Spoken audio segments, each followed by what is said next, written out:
हक़ मौजूद साथियों, जी सिंध जी लतीफ़।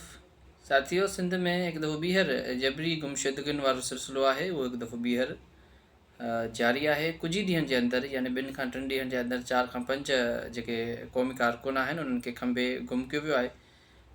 गनी अमान चांडियो सिंध जो हिकु ॼातल सुञातल तमामु एक्टिव नौजवान आहे। सिंध यूनिवर्सिटी में शागिर्दी दौर में या जेके ॿिया जेके सिंध जा जेके इशूज़ आहिनि उन ते उन भरपूर आवाज़ उथारियो आहे। उनखे कराचीअ मां उन वक़्तु खंबियो वियो जॾहिं उन जा 2 जाड़ा ॿारड़ा इस्पताल में मौजूदु हुआ। हू इलाजु कराइण जे लाइ उनखे हिते खणी आयो हो कराची में।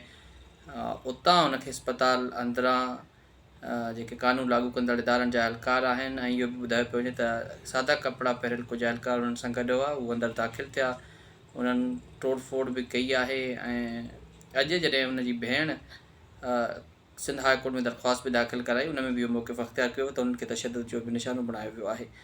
गनी अमान चांडियो जी खंबे गुम करण खां पोइ सिंध में इहा ख़बर बाहि जीअं ॿरी पई आहे। सिंध में हिन वक़्तु धरना जारी आहिनि। हींअर हिन वीडियो रिकॉर्ड करण ताईं जेके ख़बरूं आहिनि त हैदराबाद वाधूवा जेके रोड आहे उते हिन वक़्तु धरणो जारी आहे। क़ौमी शाहराह ते हीउ धरणो लॻल आहे। ॿिए पासे कराची प्रेस क्लब आॾो बि कैंप क़ाइमु आहे। इन खां अलावा गनी अमान चांडियो खे खंबण खां पोइ हिकु दफ़ो ॿीहर कराची जे सचल वारे इलाइक़े में कार्रवाई कई वई, जिते मीरानी क़ौमी कारकुन आहे, उन्हनि खे बि खंबे गुम कयो वियो। हुनजो नालो हींअर मुंहिंजे ज़हन ते न आहे। ऐं हींअर कुझु देरि पहिरीं हिकिड़ी मूं पोस्ट ॾिठी आहे, शायदि लाड़काणे साइड खां 2 क़ौमी कारकुन आहिनि, उन्हनि खे बि खंबे गुम कयो वियो आहे। जीअं सिंध महाज़ सां उन्हनि जो वास्तो आहे।